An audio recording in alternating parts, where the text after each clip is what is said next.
Penerangan hukum adalah suatu penyampaian materi hukum atau materi perundang-undangan yang disusun secara terencana dan terorganisir, yang umumnya dilaksanakan terhadap aparatur negara, organisasi masyarakat, tokoh-tokoh masyarakat, mahasiswa, pelajar, dan lainnya yang tinggal di daerah perkotaan atau masyarakat yang berpendidikan tinggi agar dapat mengetahui, memahami, serta melaksanakan ketentuan yang ada di dalam peraturan perundang-undangan.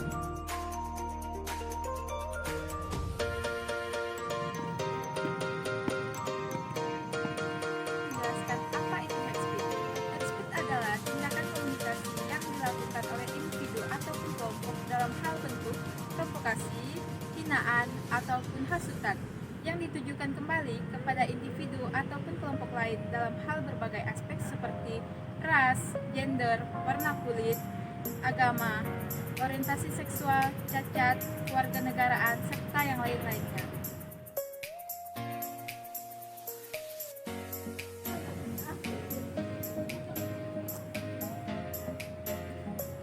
Berdasarkan pasal 45A ayat 2 Undang-Undang Nomor 19 Tahun 2016 yang berisi tentang setiap orang yang dengan sengaja dan tanpa hak menyebarkan informasi untuk ditujukan agar menimbulkan rasa kebencian atau permusuhan di dalam individu dan atau kelompok tertentu di dalam masyarakat berdasarkan atas ras, suku, agama maupun golongan masyarakat tertentu atau sara. Yang dimaksud dalam pasal 28 ayat 2 dipidana dengan pidana penjara paling lama selama 6 tahun dan dengan didenda paling besar sebanyak 1 miliar rupiah.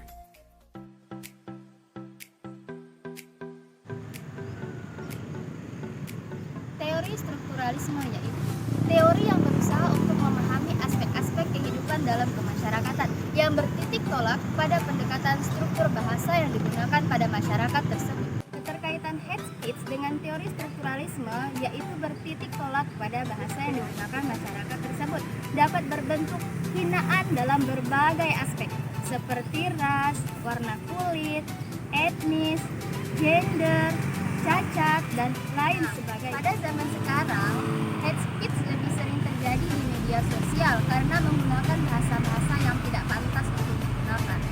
Memang, kehidupan kita sekarang ini tidak terlepas dari yang namanya media sosial.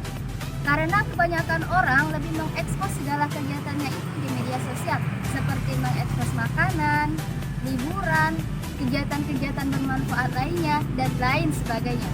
Akan tetapi, ada orang-orang yang harus ditindak secara hukum karena postingannya di media sosial tersebut.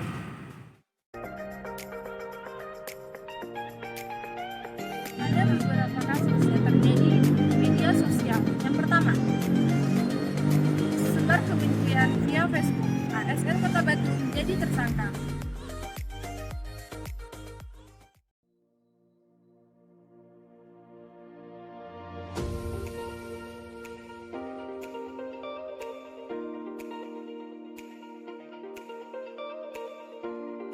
Polisi menetapkan AG, ASN Pemkot Batu sebagai tersangka kasus ujaran kebencian.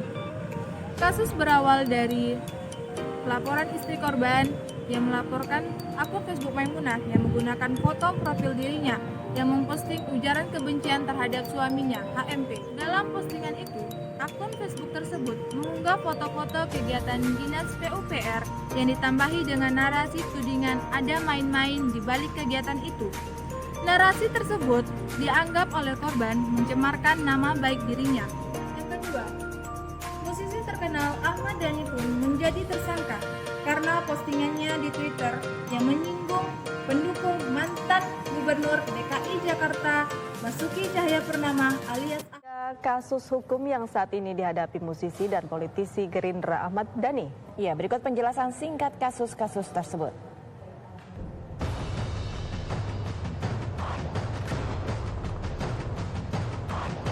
Musisi dan politisi Gerindra Ahmad Dhani saat ini tengah menjalani persidangan di Pengadilan Negeri Jakarta Selatan.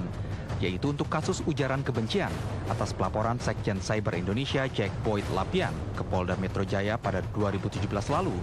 Pemicunya adalah cuitan Dani di Twitter pada 6 Maret 2017 yang dianggap pelapor menyebarkan kebencian terhadap Basuki Cahayapurnama atau Ahok jelang putaran kedua Pilkada DKI Jakarta tahun lalu. Dalam kasus ini, jaksa mendakwa Dani dengan Undang-Undang Informasi dan Transaksi Elektronik dan juga KUHP dengan hukuman 6 tahun penjara. Sejak kapan saya itu mangkir? Sejak kapan? Nggak pernah saya mangkir. Tapi dengan statusnya tersangka sekarang seperti apa, Pak? Saya sekarang terpidana. Sekarang terdakwa malah. Terdakwa. Makanya saya itu kadang bingung. Orang saya itu sudah terdakwa, kok kenapa orang bingung saya jadi tersangka gitu loh. Saya ini terdakwa udah. Kenapa harus heboh saya jadi tersangka? Kan turun derajat lagi. Orang saya udah terdakwa, levelnya lebih tinggi daripada tersangka gitu. Iya. Kasus hate speech juga menimbulkan kontroversi baru. Banyak yang berpendapat bahwa media sosial merupakan tempat kebebasan berpendapat. Tapi kita tidak bisa lepas dari hukum yang berlaku di Indonesia. Dan untuk kasus ini ada undang-undang yang mengaturnya. Undang-undang di Indonesia akan dengan tegas menghukum kepada siapapun yang dengan sengaja nama baik orang lain, menyebarkan kebencian melalui isu dan sara, serta memberikan kebohongan yang merugikan orang lain. Nah, hukuman tersebut akan dijatuhkan kepada siapapun yang menyebarkan kebencian tersebut. Demikian pemaparan materi penerangan hukum pasal hate speech dari kelompok 3. Sekian dan terima kasih.